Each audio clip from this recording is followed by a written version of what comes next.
السلام عليكم ورحمة الله وبركاته أصدقاء مدرج التالتة، يا مساء الفل عليكم. في البداية بس كده أنا عايز أتكلم في حاجة مش هطول عليكم فيها، بس هو موضوع الساعة والموضوع اللي الناس كلها شاغلة دماغها بيه والرأي العام المصري كله شاغل باله بيه، هو موضوع أحمد سيد زيزو. أحمد سيد زيزو المفروض إن هو لاعب في نادي الزمالك. طيب عقده كل سنة كنا بنسمع ان هو هيجدد هيجدد هيجدد وبيجدد. كل سنة كنا بنسمع عن الموضوع ده وبيجدد، ماشي مفيش مشكلة. دلوقتي الزمالك ما قدرش ان هو يخلص مع اللاعب، او بالبلدي كده جه متأخر. طيب انت جيت متأخر، ايه مشكلة الاهلي؟ ايه مشكلة الاهلي؟ ولا اي حاجة. الوقت القانوني جه ان الاهلي او اي فريق في الدنيا يفاوضه، زي ما انت من حقك ان انت تفاوض اي لعيب حتى لو من الاهلي نفسه، مفيش اي مشكله. خش يا باشا، خش وفاوض، ولو قدرت تاخده شابوه ليك، مفيش اي مشكله. دي حاجه. الحاجه التانيه، انا شايف ان زيزو مش اللاعب السوبر قوي اللي ممكن الاهلي او الزمالك يتخانقوا عليه. خلاص. طيب هتقولي ده لاعب كويس جدا ولاعب عالي جدا، مفيش اي مشكله، انا معاك. لكن هو هيعمل ايه؟ هيزود ايه؟ هيعمل ايه الجديد؟ يعني ايه الجديد مع الزمالك؟ ان كان مثلا بياخد كاس مصر او السوبر الافريقي او الكونفدراليه، ماشي مفيش مشكله، تمام. هيتاثر شويه الزمالك بيه، هيتاثر الزمالك بيه، ده طبيعي. لكن بقى على الناحيه التانيه الاهلي، هو هيزود ايه للاهلي؟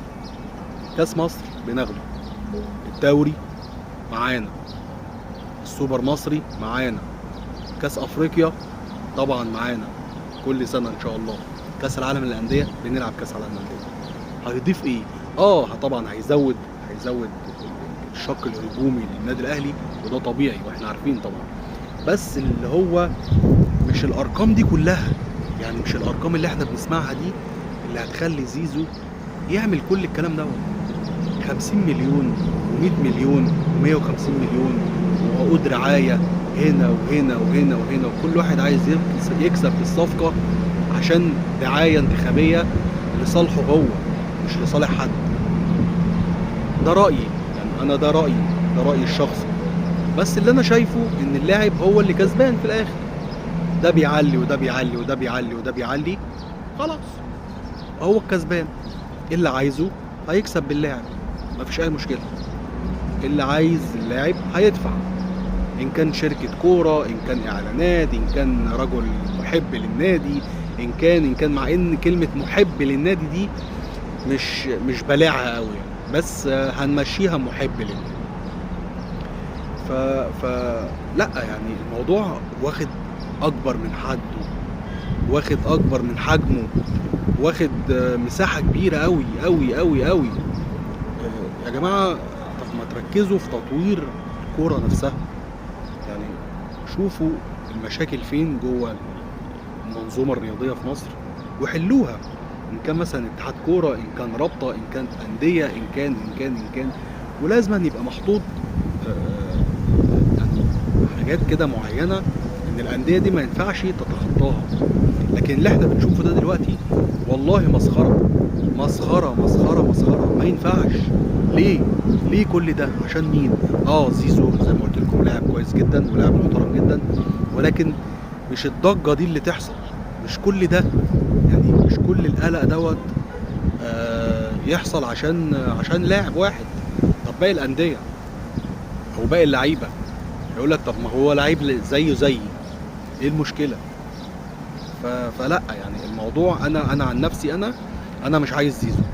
انا كان نفسي في كوتيسا بصراحه، لاعب اوروبي من اصل افريقي، ما يعرفش بقى اهلي، ما يعرفش الزمالك، ما يعرفش فلان، ما يعرفش علان. هو الراجل جاي لا هيشغل نفسه بقى بجماهير ولا بيفهم اصلا عربي، فمش هياخد باله بقى لا مين بيغلط فيه ولا مين بيعمل فيه ولا مين بيهاجمه. حد عايز يوقعه، حد عايز مش عارف ايه، هو مش شاغل نفسه. هو هيلعب للكوره وبس. بس هو ده اللاعب اللي انا كان نفسي فيه بصراحه.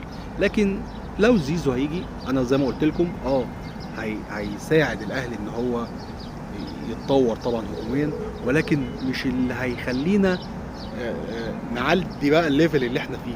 هناخد مثلا كاس العالم للانديه؟ لا طبعا، استحاله الاهلي هياخد كاس العالم للانديه. هو اخره ماتشين 3 ويخرج كالعاده. مع الزمالك هياخد بطوله افريقيا يا سيدي ويلعب كاس العالم للانديه، ماشي، برضو اخره ماتشين 3 ويخرج. بس ما بنفكرش ان احنا نطور الفلوس دي كلها. لو خدناها وطورنا بيها المنظومه نفسها هننجح والله. بس لا، للاسف. فانا بس حبيت اتكلم في النقطه دي عشان لقيت ان الدنيا كلها قايمه ومش قاعده بسبب موضوع زيزو. ويا رب خير يا رب ان شاء الله، واللي جاي احسن باذن الله. السلام عليكم.